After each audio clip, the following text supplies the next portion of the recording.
The big story today, the charge sheet in the Ishrat Jahan fake encounter case has just been submitted in court. NDTV's Ishrat Jahan is going to take us through more.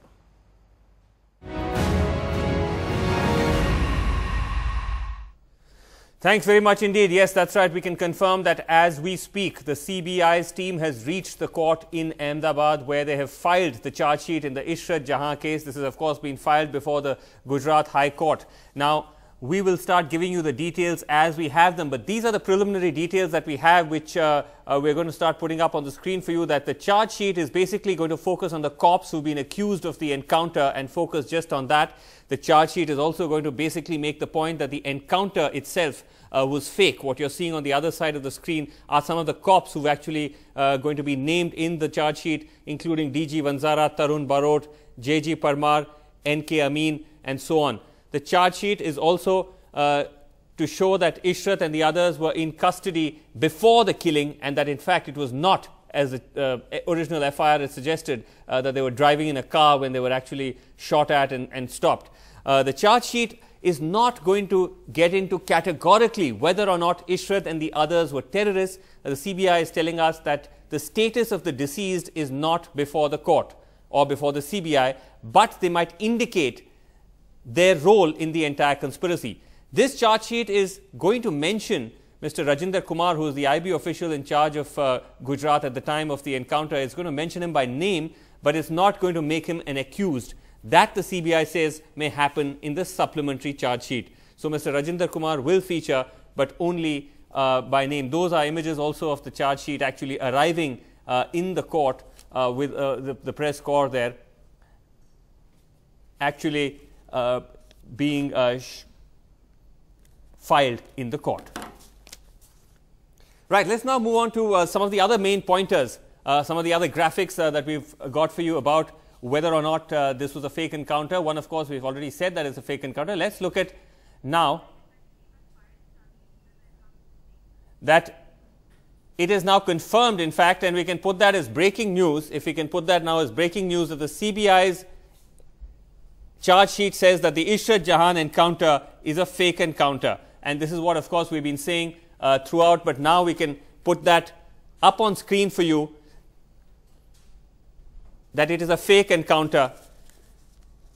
And that is something which has just been confirmed to us by a reporter on the ground, that the big picture emerging from the CBI charge sheet is that the killing of Ishrat Jahan and 3 others, Zishan, Amjad and Javed Sheikh, was a fake encounter. It was not, as the original FIR said, that these were 4 terrorists who were driving in a car and who were actually shot at. We'll get our reporters up in just a minute, but let's look at some of the other aspects. The original FIR, what it said, and what the charge sheet is going to say to rebut that. If you can put that graphic up on the screen. The original FIR says that Ishrat and the others were driving towards Ahmedabad, but the charge sheet is going to say that they were already in Gujarat police custody. The original FIR is going to say that Ishrat and the others were fired at by the police, but the CBI says that they were killed in cold blood. The original FIR says that Ishrat and the others had come to target Modi and the others, but the CBI will say that the target is not Modi.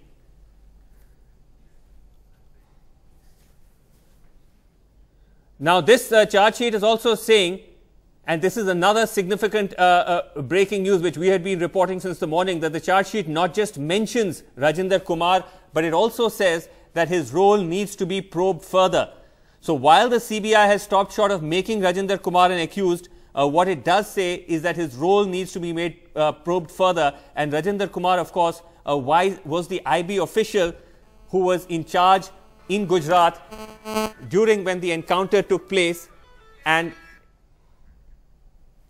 he is somebody who was expected to be made an accused in this case, but that's not the case at the moment. He has simply been named, but significantly the CBI says that they want to probe his role further, and so that is fairly significant, that they're indicating that they want more time to probe his role, and they might well name him in the second charge sheet. And just to recap to our viewers, that the CBI has filed its charge sheet. It said that the encounter was a fraud, and that they want to name, they've named Rajinder Kumar. They say they want to probe his role further. And of course, the CBI already has evidence. They say that Rajinder Kumar was the one who supplied the weapons which were planted at the scene of the crime.